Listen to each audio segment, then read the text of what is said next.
Takže já vás zdravím u dnešního videa, já jsem Patrik Grof a v dnešním videu to bude, co dělat na TikToku, aby to jakoby vlastně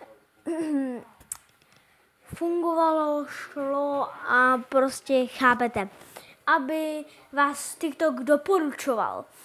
To musíte splnit 4 věci. Možná 3, teď nevím, ale asi 4. Takže jdeme na to. Jako první tady máme hned jakoby, že TikTok nemá rád, když máte víc jak 3 účty TikTok. Pokud máte víc jak 3 účty TikTok, tak to je docela špatný, protože TikTok vás nebude doporučovat a prostě nebude to moc dobrý, já jenom takhle to. Takže doporučoval bych spíš jeden účet na TikToku, neboli 2.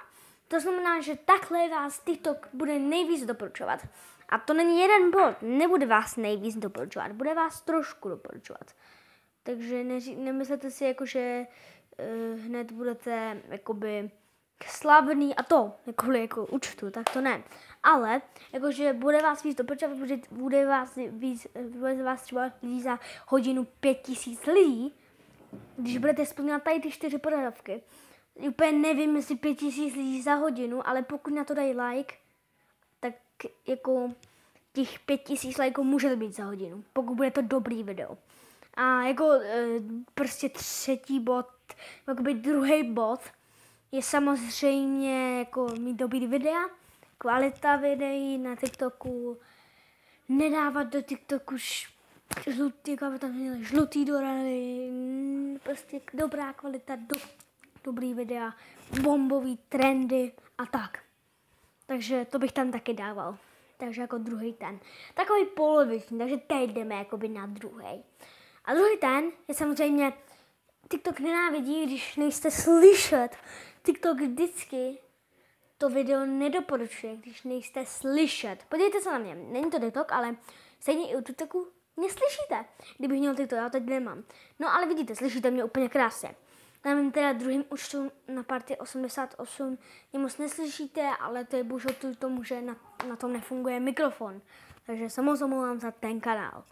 No a tenhle je docela dobrý, ten si myslím, jako, že tady ty nový videa, co jsem začal načátat, jsou jakoby docela dobrý, ale nemám stejný tričko jako minule.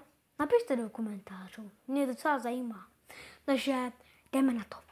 Takže to je druhý bod. Takže takhle by to asi nějak vypadalo, a to musím vypovědět, že tady na tom telefonu zase nemůžu stříhat, to je taky zábavá vlastnost.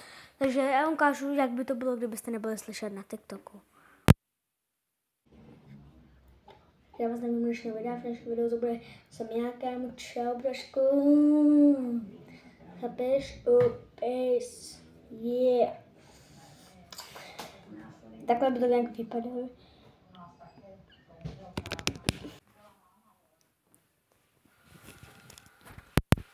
Takhle by to nějak vypadalo a myslím si, že takhle je to lepší a víc mě slyšíte a slyšíte mi docela hezký hlas, protože přes ten mobilní mikrofon to není úplně nejlepší hlas. Takže jdeme na to. A jako třetí bod tady máme, když začnete natáčet, jako fakt jako začnete, tak doporučuji spíš jakoby doporučuji ne tohle, jo. Takže vás zdravím, jsem Patrik, dejte follow, like, já jsem nejlepší na TikToku, nejsi lepší ani za nic. Yeah. Tohle TikTok nenávidí. TikTok spíš má rád, když děláte tohle. Takže ahojte, já vás zdravím na mém novém kanále, na kanále nebo spíš TikTok účtu. Byl bych rád, kdybyste zanechali follow a like, neboli srdíčko. A budu za to moc rád a ahoj. Tohle miluje TikTok a pak vás bude doporučovat. A to už byly, myslím, že teď 4. Ano. Myslím, že si teda umím počítat, protože já moc neumím matiku, takže neříkejte, že jsem špatnej. Prosím. Jo. Jo, já musím vám taky, takže tohle je pro dnešní video všechno, ale musím vám taky říct nějakou kradédy, no. Udělal jsem vraždu, nechtěl jsem, ale musel jsem. Trošku copyright a bedaky dom, ale abyste se trošku zasmáli, tak musíme. No, je to taková tragédie. Udělal jsem vraždu, no. Prostě já za to nemůžu. Prostě mouchu jsem zabil, no. Já za to nemůžu, on furt lítal do cesty, jako, tak jako já za to nemůžu, já jsem jí prostě jenom pám a...